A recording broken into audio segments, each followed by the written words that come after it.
When Mark Levin mocked Jasmine Crockett's law degree, his words carried a dismissive tone that was familiar to many who had seen similar exchanges in politics. Levin, who often prides himself on sharp and confrontational commentary, leaned into the idea that a piece of paper from law school doesn't necessarily translate into substance or credibility. For him, it was a way to undermine Crockett's authority and diminish the value of her background in law. But what he underestimated was the depth of what that degree represented for her, not just academically, but in the way it had shaped her path and her service.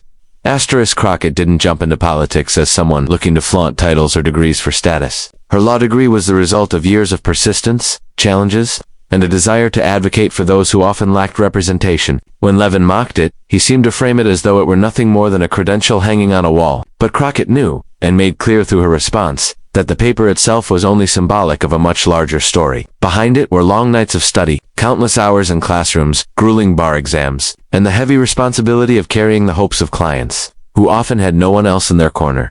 In reminding Levin of this, Crockett effectively turned the insult on its head. Where Levin tried to reduce her degree to something small and unimpressive, she elevated it by pointing out that her education was not just about personal achievement, it was a tool she used to fight for people in real life situations. Courtrooms are not places where theory alone matters. They demand preparation, knowledge of the law, and the ability to navigate complex and emotional cases. Crockett's degree was the foundation that allowed her to step into those spaces with confidence, advocating for individuals who might otherwise be steamrolled by systems they didn't understand. What made this moment stand out was how Crockett didn't allow Levin's mocking to pull her into the same dismissive energy. Instead, she chose to calmly highlight what her law degree truly stood for. It wasn't about prestige. It wasn't about comparing schools or bragging about GPA scores. It was about using education to do meaningful work. That distinction carried weight, because it drew a sharp contrast between Levin's attempt to trivialize her accomplishment and the reality of what she had done with it. Her clapback didn't need to be loud or dramatic to be effective. By keeping her tone measured, she showed that the law degree he mocked was more than capable of holding up under scrutiny. Every client she had defended, every legal battle she had fought, every long day spent preparing cases, all of that lived behind the words she spoke. Levin might have thought he was cutting into her credibility, but what he really did was give her a chance to explain the full weight of her background. In that moment, the audience could see the difference between mockery and meaning. Levin had chosen mockery, leaning on a common tactic of belittling an opponent's education or experience. Crockett leaned on meaning, drawing attention to the lived experiences and professional journey that gave her degree value. And as she explained how she had translated years of legal training into real-world impact, it became clear that the law degree he tried to belittle had shaped her into a voice with both authority and substance. Levin's presence in the exchange was important because it gave Crockett a foil. Without his dismissive remark, she wouldn't have had the opportunity to reveal just how much her education meant beyond the surface. His attempt to reduce her achievement ended up amplifying her story. By mocking her degree, he inadvertently spotlighted the exact thing he wanted to minimize her credibility. And when she laid out the reality behind that degree, it silenced the room, leaving Levin without much of a retort. When Mark Levin mocked Jasmine Crockett's law degree, he expected her to snap back with the same level of heat he was throwing at her. That's often how these exchanges go. One person hurls an insult, the other counters with equal aggression, and the discussion spirals into a shouting match. But Crockett took a different path. Instead of raising her voice or letting emotion take over, she chose calm authority. Her response wasn't rushed or defensive. It was measured, thoughtful, and steady. That decision shifted the entire tone of the room. Levin has built a reputation on being loud, fiery, and combative. His comment about Crockett's law degree carried that same edge. By design, it was meant to provoke. His style thrives when his opponent loses composure, when the conversation breaks down into chaos that he can control through volume and intensity. Crockett, however, did not give him that. She didn't take the bait. Her calm presence disarmed him in a way no shouting match could have, because it created an imbalance. Levin's energy was sharp and mocking, while hers was composed and confident. In politics and media, tone often matters as much as the words themselves. Crockett knew that if she matched Levin's mockery with anger, the exchange would be framed as nothing more than two people bickering. By refusing to elevate her voice or sink into insult, she set herself apart. The room noticed. The audience could sense that she was not rattled, that Levin's jab hadn't pierced her confidence. That kind of poise speaks volumes, because it shows that the criticism isn't landing in the way the critic hopes. What made her calm authority so effective was how it subtly undermined Levin's attempt to dominate the conversation. His mockery was loud, but her response was quiet strength. That contrast flipped the power dynamic. Suddenly, the person mocking seemed smaller, while the person mocked appeared larger. Crockett's decision to steady her tone didn't just silence Levin. It forced those watching to listen more closely. When someone speaks with calm conviction, every word feels more deliberate, and every point carries more weight. Levin, who thrives on emotional reaction, couldn't find his usual rhythm against her. He is most effective when he can control the tempo by forcing his opponent onto the defensive. But Crockett didn't stumble. She didn't look shaken or rushed. Her authority came from her refusal to let him dictate her pace. That alone turned the exchange into something different. Instead of Levin driving the conversation, Crockett's composure placed her in control. This calmness wasn't passive. It was active, intentional, and powerful. Crockett's body language leaning forward slightly, holding steady eye contact, and keeping her tone even communicated that she was not intimidated. In many ways, it was more effective than if she had fired back with an insult. A clapback delivered without volume or rage carries a kind of clarity that audiences remember. It gives no room for the other side to claim victimhood or to spin the narrative into chaos. Levin may have expected her to defend her law degree in a way that sounded desperate or self-protective. Instead, she elevated the conversation by keeping her words sharp but her demeanor calm. That is where the authority came through. She wasn't just defending her education. She was embodying the very qualities people expect in leaders: restraint, composure, and confidence under pressure. The more he tried to make her credentials seem small, the more her calmness made his criticism look shallow. This exchange also revealed something larger about how credibility works in public spaces. Authority isn't only about what's written on a resume or what schools someone attended. Authority is also about how a person carries themselves when challenged. Crockett's calm tone made her appear unshakable, while Levin's mocking approach began to feel less impactful. For all his experience on air, Levin found himself facing someone who refused to play by his rules. That refusal silenced the room more effectively than any raised voice could have. Her authority came not just from the substance of her words, but from the way she delivered them. By staying composed, she reminded everyone watching that a true professional doesn't need to meet insults with anger. The law degree that Levin mocked gave her knowledge, but the composure she displayed gave her presence. And presence, especially in a high-pressure moment, is what leaves the lasting impression. When Mark Levin dismissed Jasmine Crockett's law degree, he did so in a way that suggested prestige and status were the only measures of worth. His mockery carried an undertone that if her degree wasn't from a school he considered impressive, then it somehow wasn't valid or meaningful. But Crockett's response drew attention to something entirely different. She shifted the conversation away from status and onto service. That was where her authority truly lay, not in flaunting where she studied, but in explaining how she had used her education to serve people who needed it most. Levin's jab was meant to belittle, but it revealed a deeper divide between the two perspectives. For Levin, the focus was on comparison, hierarchy, and dismissing credentials he didn't respect. For Crockett, the focus was on how her background had been put to use in real communities. She reminded him, and everyone listening, that her degree wasn't about impressing political commentators or chasing elite approval. It was about equipping her to stand in courtrooms and advocate for people who couldn't afford expensive legal teams or who had no one else willing to defend them.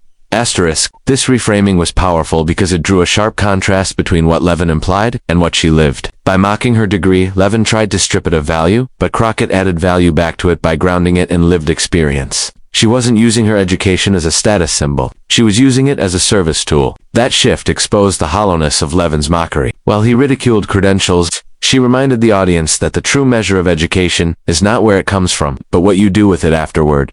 Crockett's work as an attorney wasn't glamorous. It wasn't the kind of career path designed to bring wealth or spotlight. It was the kind of work that required showing up in local courts, representing people who didn't have political clout, and ensuring the law worked for those who usually felt powerless against it. By highlighting this, she made it clear that her law degree had never been about boosting her ego. It had been about helping others navigate systems stacked against them. That kind of service carried more weight than any mockery could erase. Levin, in that moment, underestimated how effective service-oriented storytelling can be in the face of criticism. His jab about her degree invited her to talk about something much larger: why she chose to practice law in the first place. She explained that her education allowed her to represent ordinary people, and that the real test of a lawyer isn't the name of the school on their diploma but the lives they impact through their work. By centering her answer on service, she gave the audience a new lens through which to view her credentials. Instead of being reduced to status, they were elevated by purpose. The exchange also exposed a broader truth about political commentary. Critics like Levin often focus on status because it's easy to frame narratives around prestige and rankings, but Crockett's response reminded everyone that the law is not lived in rankings, it is lived in practice. A degree isn't judged by the name of the institution alone, but by the cases it touches,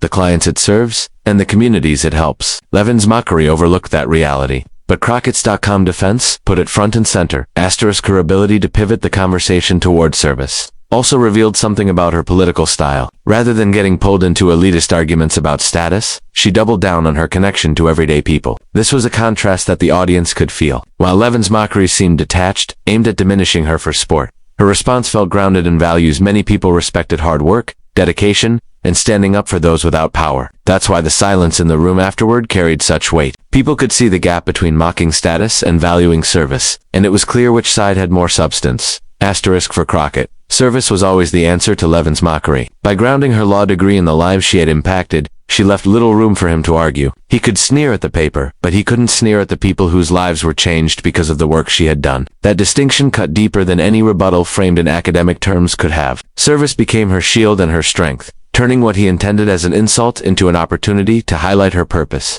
When Mark Levin mocked Jasmine Crockett's law degree, his words landed with the sharpness he intended. But what followed showed how easily the power of mockery can collapse under the weight of a calm and meaningful response. Levin's strength has always been in his ability to provoke. He thrives when his opponent reacts emotionally, because it keeps the spotlight on his words and lets him control the tempo of the conversation. But in this exchange, something unusual happened. After Crockett delivered her steady, pointed clapback, the atmosphere shifted. The room that had been ready for back-and-forth sparring grew quiet. The silence itself became part of her victory. Asterisk, it's easy to underestimate the effect of silence. In a moment like this, for Levin, silence wasn't the outcome he wanted. He wanted sparks. A heated argument he could dominate. Instead, the quiet after Crockett's response highlighted how thoroughly her words had landed. She didn't need to speak over him. She didn't need to pile insult on top of insult. By remaining calm and delivering a clear reminder of what her law degree represented, she left no space for rebuttal. The absence of noise became a sign of her authority. Asterisk Levin, for all his experience in broadcasting and debate, understands that silence can be as damaging as words. In this case, it wasn't the silence of disengagement, it was the silence of recognition. The audience, and even Levin himself, had nothing immediate to counter with. Crockett's words weren't framed in a way that invited more argument. They were grounded in facts about her work, her service, and the real-world impact of her career. That made it difficult for Levin to find a foothold. Asterisk, this was the brilliance of her approach. Instead of trying to outshout Levin, she created a moment where the contrast between them was obvious. He had thrown out a mocking insult, designed to reduce her. She responded by explaining, with calm conviction, that her degree was not about prestige, but about equipping her to defend people who had no voice. The room understood that, and in that understanding, silence followed, not because there was nothing left to say in general, but because Levin had nothing effective left to say. Asterisk, the power of impactful silence is that it forces reflection. People in the room, and those watching, had a moment to weigh Levin's mockery against Crockett's explanation, and in that pause, the scales tipped toward her. Mockery might be entertaining in the short term, but meaning lingers. Crockett's response carried meaning, and the silence amplified it. The absence of Levin's usual rapid-fire follow-up made it clear that she had taken control of the exchange. Asterisk, Levin has built a career out of always having the last word. Yet in this moment, he didn't.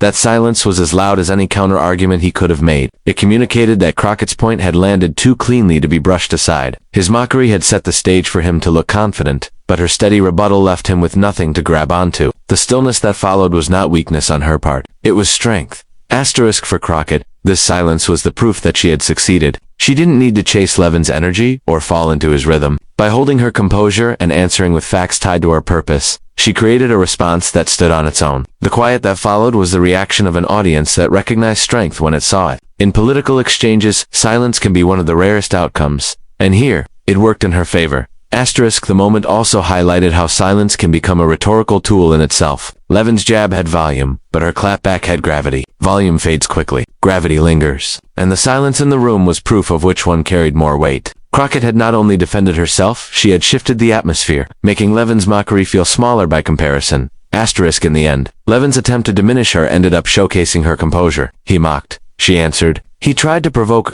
She refused to be provoked. And when the silence fell, it was clear whose words had truly resonated. The quiet did not belong to Levin, it belonged to her, a reflection of the authority she had claimed in that moment. Asterisk. Moments like the one between Mark Levin and Jasmine Crockett often reveal more than the surface exchange. On the surface, it looked like a straightforward insult, followed by a defense. But looking deeper, it reflected two different approaches to public discourse. Levin leaned on ridicule, using his familiar style of dismissiveness to try to undermine his opponent. Crockett leaned on composure, using her background and lived experiences to remind everyone that authority is not built on mockery but on meaning. That difference is why the room fell quiet after she spoke. Asterisk. What stood out most wasn't just what Crockett said but how she said it. She could have fired back with equal sarcasm. She could have matched Levin's tone and escalated the tension. Instead, she chose to remain calm, steady, and precise. That decision turned the exchange into something memorable. Calmness in the face of mockery sends a clear message. Confidence doesn't need to shout. Her words carried weight because they were grounded in reality, years of study, years of service, and countless cases where her law degree became a shield for those without power.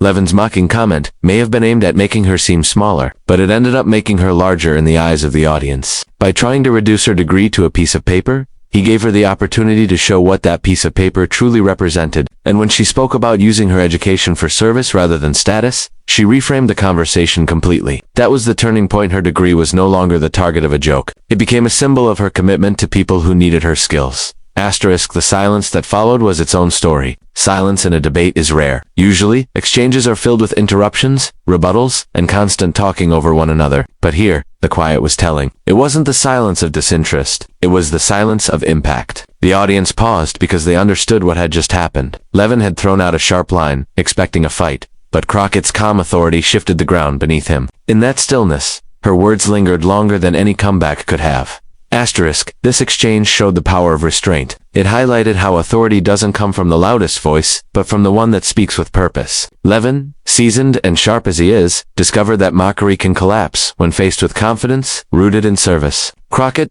on the other hand, demonstrated that true leadership often comes from knowing when not to be rattled, when to let silence carry the message further than words ever could. In the end, what people remembered wasn't Levin's mocking tone, it was Crockett's steady voice and the silence that followed. That silence was more than just the absence of sound. It was recognition. It was respect. And it was proof that calm, purposeful conviction has the power to